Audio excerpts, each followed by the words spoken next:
আসসালামু আলাইকুম।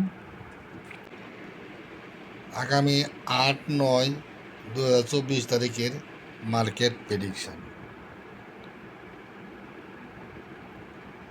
গত 2 দিনের market summary. Yesterday market, today market compare. DSE এক সূচক গত বুধবারে ছিল 5,739, বৃহস্পতিবার হইল 5,728 পয়েন্ট, -47 ছিল। আর বৃহস্পতিবারে ছিল 10.42। টার্নওভার বুধবারে ছিল 593, বৃহস্পতিবার ছিল 674। কম্পেয়ার করলে 81 কোটি বেশি বৃহস্পতিবারে। সেক্টর লিডার ছিল ব্যাংক সেক্টর বুধবারে, বৃহস্পতিবার ছিল ফুয়েল অ্যান্ড পাওয়ার সেক্টর 130 কোটি।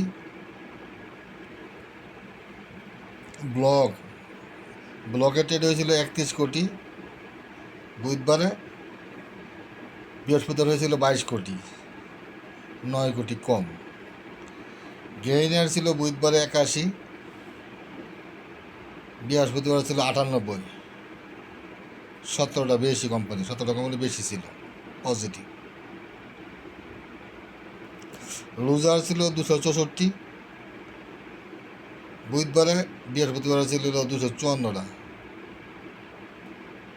10টা লুজার কম ছিল, ভালো। আরএসআই ছিল বুধবারে 53, বৃহস্পতিবারে ছিল 52.64,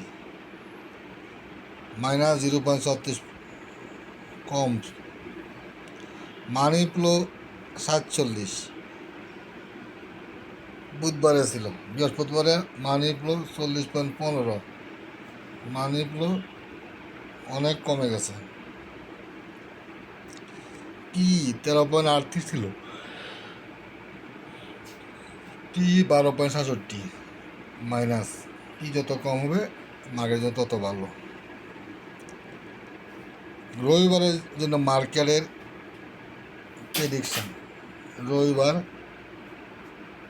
ভিন্ন দিক পর্যালোচনা করে আমার প্রেডিকশন হলো রবিবার মার্কেট পজিটিভ থাকবে। আসসালামু আলাইকুম।